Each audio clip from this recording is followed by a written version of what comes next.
Good morning students. Now law of conservation of mass का numerical solve किया था। आज हम लोग लॉ ऑफ कांस्टेंट प्रोपोर्शन पर डिपेंडेंट न्यूमेरिकल को सॉल्व करेंगे, जिसमें जनरल बोला गया है कि किसी कंपाउंड्स का जनरली रूप से उनका मास रेशियो, मॉलिक्यूल्स का प्रेजेंट एटम का रेशियो और उनके component generally process of method of preparation और उनके सोर्स पर डिपेंडेंट नहीं करेंगे। और इसी को सोल्व करने के लिए हम आज न्यूमेरिकल दे रहे हैं। पिछले भी न्यूमेरिकल में हमने रखा है दोनों का। आज का न्यूमेरिकल में है, क्वेश्चन नोट कर रहे हैं कि 5.18 gram of copper metal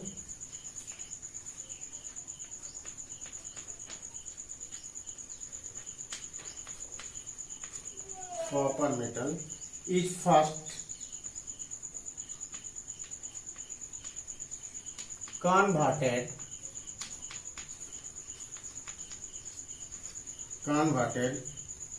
to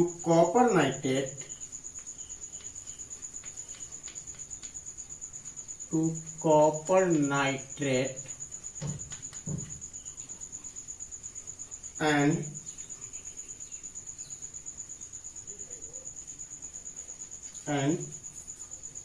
subsequently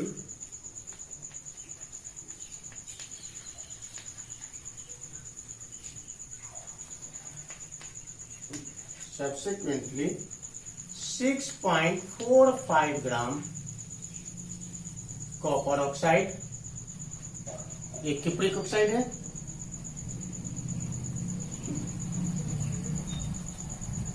in another experiment in another experiment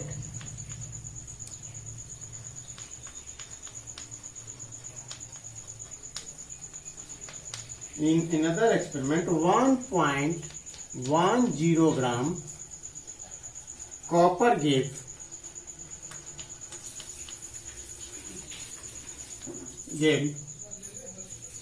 1.37 gram cupric oxide on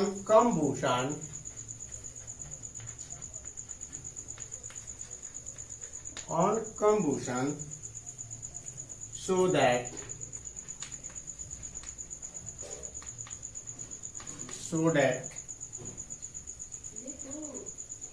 the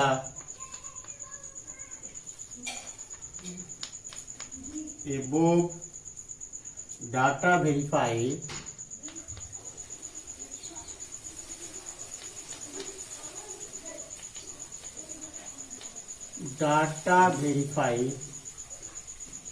the law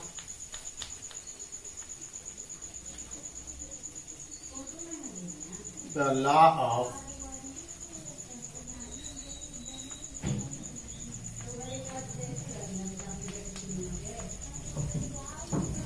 definite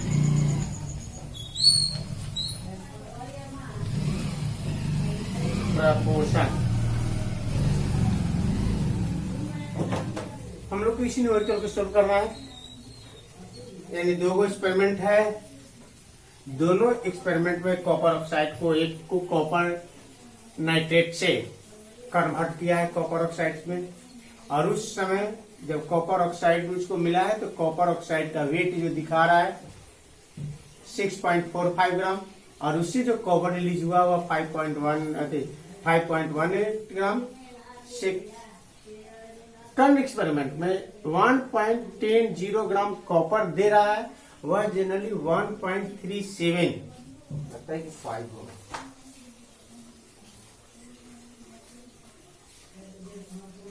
1.37 gram copper oxide से दे रहा है। हमें क्या करना है, दोनों सॉल्यूशन में हमने दो मेथड से इसको सॉल्व करेंगे। एक्सपेरिमेंट नंबर 1 में कॉपर और ऑक्सीजन का रेशियो निकाल लेंगे। एक्सपेरिमेंट नंबर 2 में उस क्यूप्रिक ऑक्साइड में कॉपर ऑक्सीजन का रेशियो निकालें।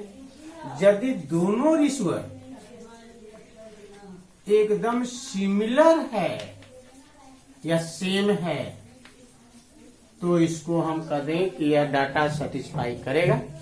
लेकिन यदि उससे आसान आपके पास हम दूसरे सेल में करेंगे कि दोनों कॉपर ऑक्साइड में ऑक्सीजन का परसेंटेज ऑफ ऑक्सीजन काउंट कर लेंगे, और यदि परसेंटेज ऑफ ऑक्सीजन दोनों में यदि सिमिलर है तो फिर कहेंगे कि यह डाटा जो है वह जनरली लॉ ऑफ कॉम्बिनेशन को लॉ ऑफ डिफरेंट प्रपोर्शन को सेटिस्फाई कर रहा है। तो हम सोल्व के लिए देखिए क्या कर रहे हैं। फर्स्ट एक्सपेरिमेंट में जा रहे हैं। फर्स्ट एक्सपेरिमेंट में फर्स्ट एक्सपेरिमेंट में जब जा रहे हैं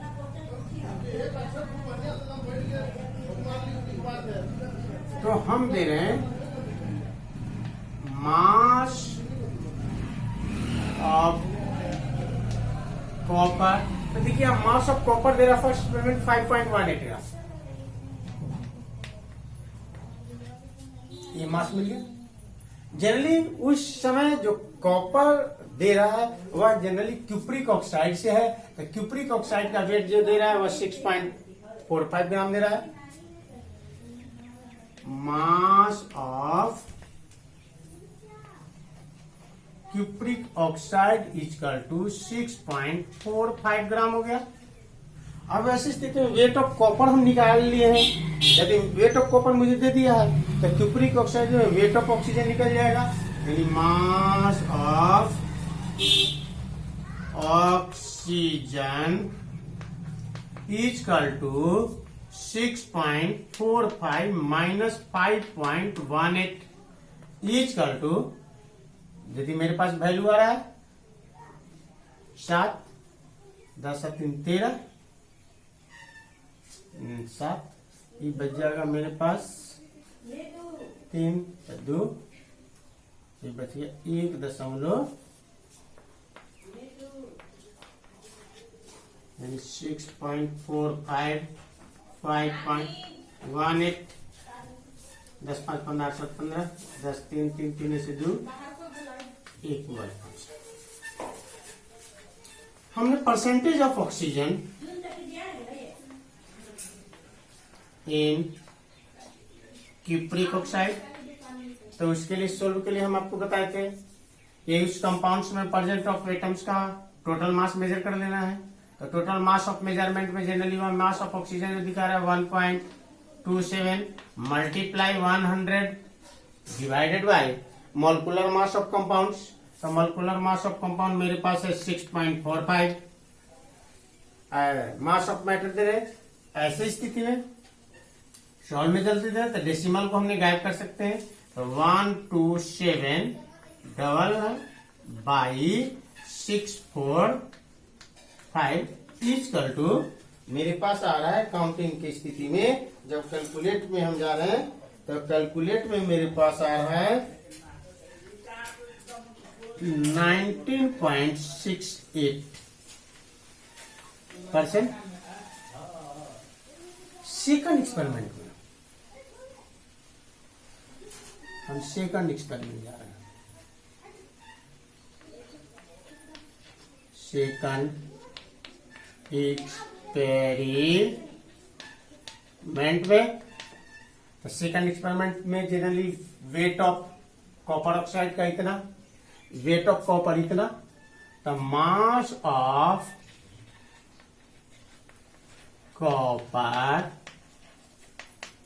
equal to mass of copper equal to 1.10 gram, mass of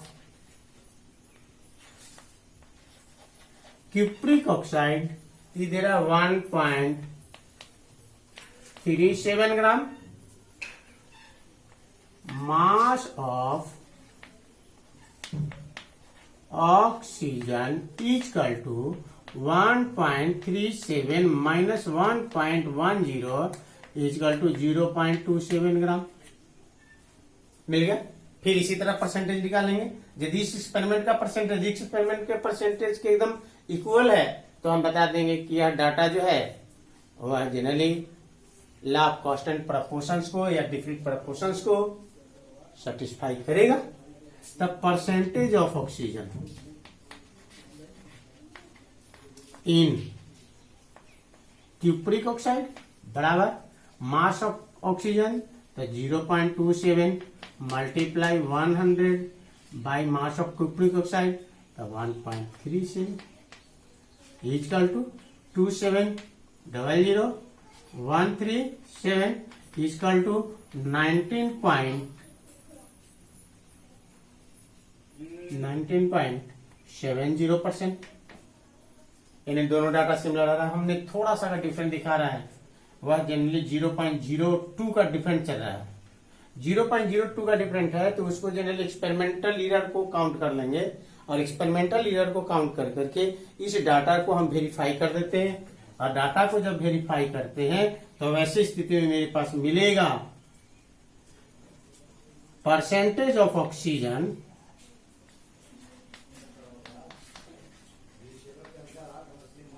in both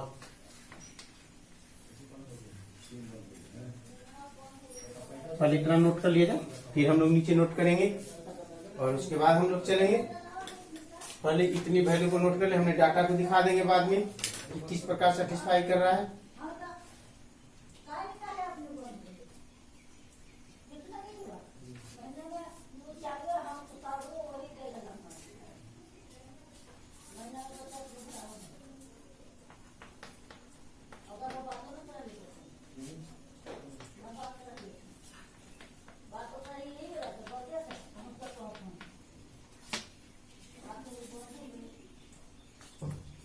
Percentage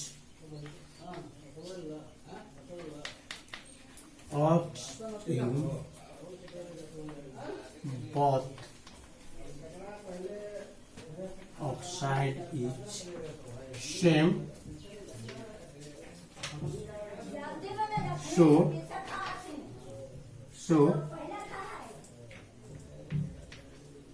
above data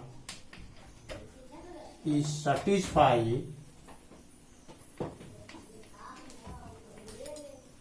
verify the law of definite proportions। definite proportions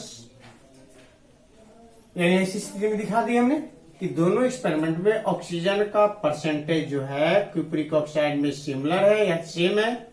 सो ये both data is verify the law of definite proportions. इस numerical के बाद अगले numerical को हम लोग solve करेंगे। इस प्रकार सेकंड न्यूमेरिकल मेरे पास जो जाएगा, फिर सेकंड न्यूमेरिकल में इसी प्रकार का हम आप एक न्यूमेरिकल हम आपको दे देते हैं, आप लोग सॉल्व कीजिएगा, तब तक इसको नोट कर लिया जाए। नोट कर लिया जाए।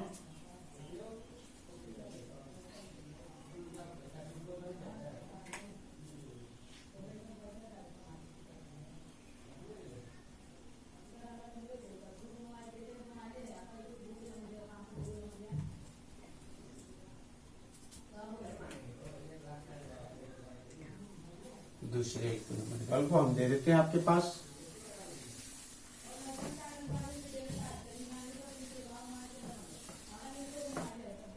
इसलिए इस तरह का लॉ ऑफ केमिकल कॉम्बिनेशन पर न्यूमेरिकल आपके बुक्स में नहीं है, लेकिन हमने दे रहे हैं कि आपने इस पर प्रैक्टिस करें ताकि किसी तरह का मुझे न्यूमेरिकल मिले तो हम उसको सॉल्व कर लें। क्वेश्चन में है कि when 1375 gram of cupric oxide, when 1375 gram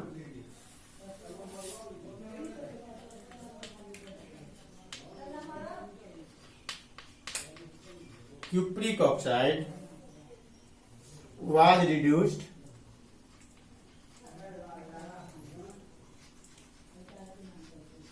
reduced on heating in a current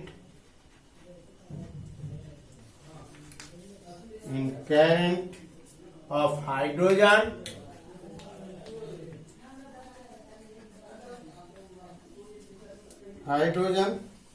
the weight of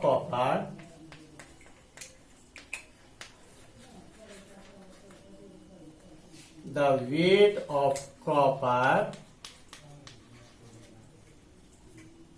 that remained was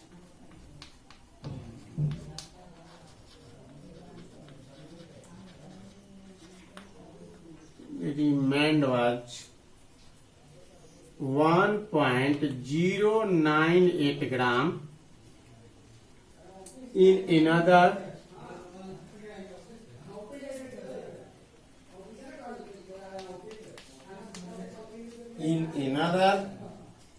experiment.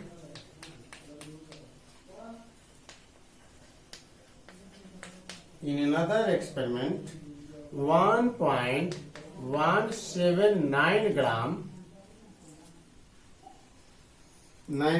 of copper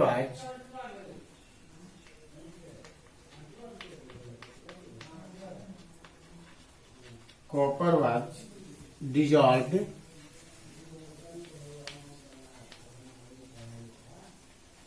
in nitric acid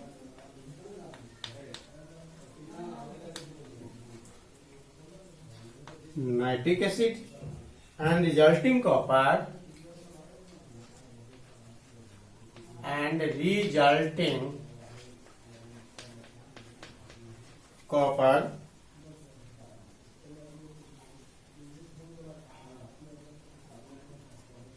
nitrate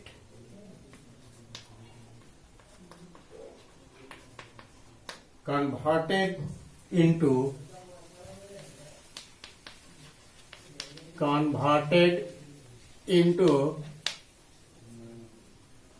cupric oxide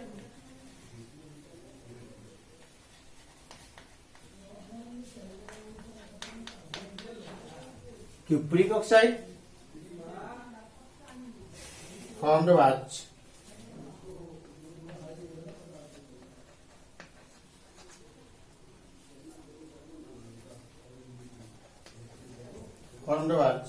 1.476 gram, so that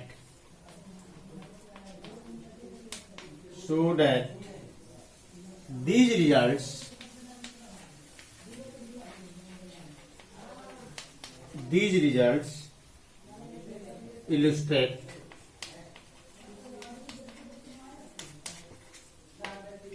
illustrate the law of constant proportion. Law of constant proportions, इसको आपको solve करना है। देख लीजिए क्या कर रहा है।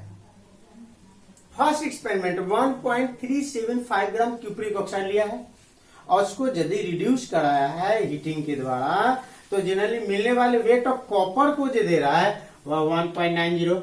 इसका मतलब कॉपर का वेट और क्यूप्रिक ऑक्साइड का वेट। तो ऑक्सीजन को वेट को निकालने के लिए इसके वेट में से इसके वेट को हटा देंगे, आपको मिल जाएगा ऑक्सीजन का वेट। अब फिर उसी तरह परसेंटेज ऑफ ऑक्सीजन दिखा देंगे। सेकंड एक्सपेरिमेंट में कहा है कि अनदर एक्सपेरिमेंट में जनरली 1.17 ग्राम ऑफ कॉपर ले रहा है और डिजोल्व करा रहा है नाइट्रिक एसिड में, तो उस समय उससे कॉपर ऑक्साइड जो मिल रहा है वह कॉपर ऑक्साइड का 1.476 ग्राम। अब दोनों का वेट मिल गया, कॉपर और क्यूप्रिक ऑक्साइड का वेट मिल गया, तो ऑक्सीजन का वेट निकालने के लिए इसमें इसको घटा लेंगे, फिर percentage of oxygen in cupric oxide लिखेंगे। यदि दोनों जगह क्यूप्रिक ऑक्साइड में ऑक्सीजन का परसेंटेज कंपोजिशन यदि सिमिलर है तो हम दिखाएंगे कि यह रिजल्ट जो है वह generally law of cost and proportion का सेटिस्फाई करेंगे। इसी प्रकार का हम एक और वर्क आपको दे रहे हैं जो जनरली आपकी बुक में है, वह पेज नंबर उसको सोल्व कर लीजिएगा। पेज नंबर का 71 का क्वेश्चन नंबर आपको जनरली आपको मिल रहा है, वह 14 है आपके बुक में, जो यहाँ सीधे दिखा रहा है 2 gram of sample of sodium chloride contains इतना ग्राम ऑफ सोडियम एंड इतना ग्राम क्लोरीन। यहाँ दे रहा है वेट ऑफ सोडियम क्लोराइड में 2 ग्राम कर रहा है, 2 ग्राम, और उसमें कंटेंस ऑफ सोडियम जो है वह सोडियम का कंटेंस बता रहा है 0.785 ग्राम, और उसमें क्लोरीन का जो दिखा रहा है वह दिखा रहा है 1.775। देखिए थोड़ा सा एक्सपेरिमेंटल एरर आपके पास आएगा। इसमें एक्सपेरिमेंटल एरर आ रहा है क्या, मास बढ़ेगा 0, 15 16, 7 दूनी 14 15, 2 क्लोरीन इन अनदर सैंपल जब ले रहा है तो इन अदर सैंपल में बता रहा है 2.95 sodium chloride was found in contains इतना chlorine, so that the data are the agreement law of cost and proportions. तो दोनों में सोडियम का और क्लोरीन का रेशियो निकाल लीजिएगा, एक्सपेरिमेंट नंबर फर्स्ट में भी, एक्सपेरिमेंट नंबर सेकंड में भी निकल जाएगा रेशियो, मास ऑफ सोडियम बटे मास ऑफ क्लोरीन। और नहीं तो परसेंटेज ऑफ कंपोजिशन निकाल लीजिएगा, किसी एक का परसेंटेज कंपोजिशन निकाल लीजिएगा। आज परसेंटेज कंपोजिशन निकाल के सेटिस्फाई, लेकिन इसमें आसान है, दोनों का वेट दे चुका है, इसको हम निकाल लेंगे और फिर हम सोल्व कर लेंगे। इसको भी अगले वीडियो में हम सोल्व करा देंगे। लेकिन इतने ही पर, थैंक यू वेरी मच।